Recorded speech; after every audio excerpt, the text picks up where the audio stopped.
আসসালামু আলাইকুম everyone, welcome to জান্নাত কুকিং চ্যানেল। আজকে আমি আপনাদের সাথে শেয়ার করব অনেক মজাদার একটি পিঠা বা নাস্তা। গড়ে থাকা সামান্য উপকরণ দিয়ে তৈরি করে নিতে পারবেন মজাদার এই পিঠা।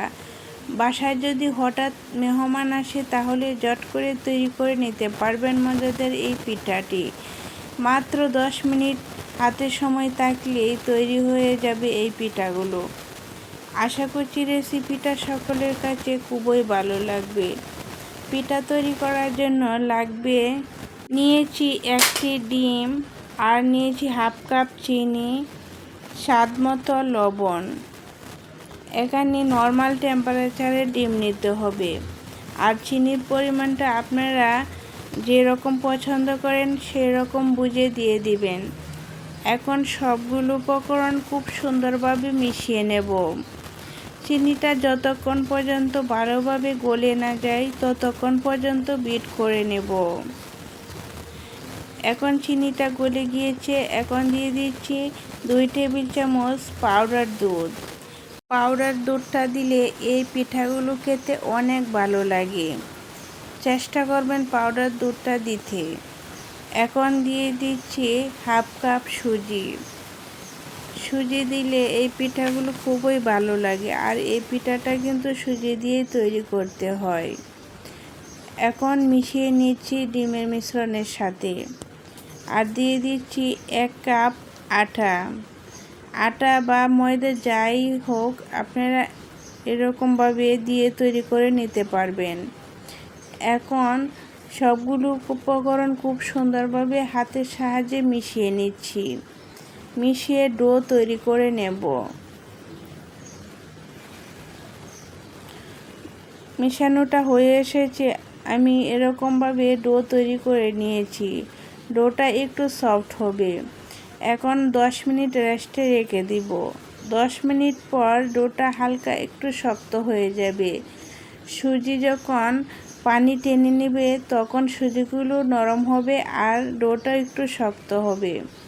হাতে অল্প একটু তেল লাগিয়ে আমি অল্প একটু ব্যাটার হাতে নিয়ে এইরকমভাবে পিঠার শেপ দিয়ে নিচ্ছি। পিঠার শেপ আমি লম্বাভাবে দিয়ে দিচ্ছি। আপনারা যেরকম পছন্দ করেন সেরকম শেপ দিয়ে তৈরি করে নেবেন। এরকম ফিঙ্গার শেপ দিয়ে আমি পিঠাগুলো তৈরি করে নিচ্ছি। এই পিঠাগুলো যেরকম সহজ, বানাতে খেতেও কিন্তু অনেক টেস্ট হয়। এরকমভাবে আমি সবগুলো পিঠা বানিয়েছি। এখন ভেজে নেব। চুলায় একটি প্যান বসিয়ে দিয়ে পরিমাণ মতো তেল দিয়ে গরম করে নিয়েছি। আর তেলটা খুব বেশি গরম করা যাবে না, হালকা গরম করে তারপর পিঠাগুলো দিয়ে দিতে হবে। সবগুলো পিঠা দিয়েছি, আর চুলার আঁচটা লো আর মিডিয়ামের মাঝামাঝি রেখে কিছুক্ষণ ভেজে নিতে হবে। তারপর চুলার আঁচটা একদম লো থেকে একটু বাড়িয়ে রাখতে হবে। চুলার আঁচ খুব বেশি বাড়িয়ে রাখলে দেখবেন পিঠার কালার চলে আসবে, ভিতর থেকে কুক হবে না। আর এই পিঠাগুলো ভাজতে খুব বেশি সময় লাগে না, 4 থেকে 5 মিনিটের ভিতরে এই পিঠাগুলো খুব সুন্দরভাবে কুক হয়ে যাবে, আর খুবই মুচমুচে হবে, ক্রিস্পি হবে।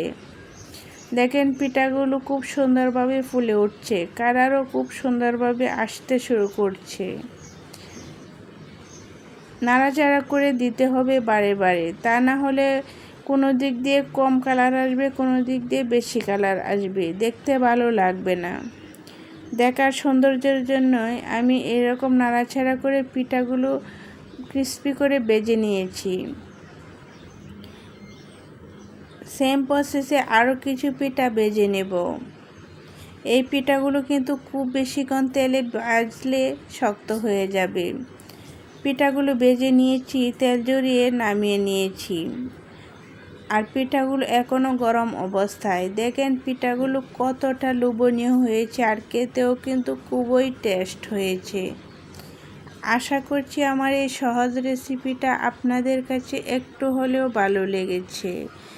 ভালো লেগে থাকলে লাইক, কমেন্ট, শেয়ার করবেন, সাবস্ক্রাইব করে আমার চ্যানেলের পাশেই থাকবেন।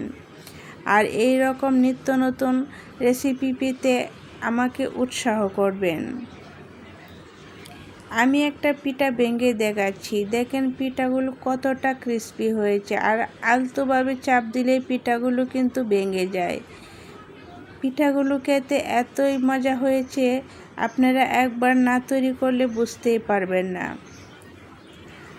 আশা করছি আপনারা একবার হলেও পিঠাগুলো বাসায় তৈরি করবেন, দেখবেন সকলে খুব আনন্দ করে খাবে। আর এই পিঠাগুলো কিন্তু খুবই মজা হয়। আজ এই পর্যন্তই, আল্লাহ হাফেজ।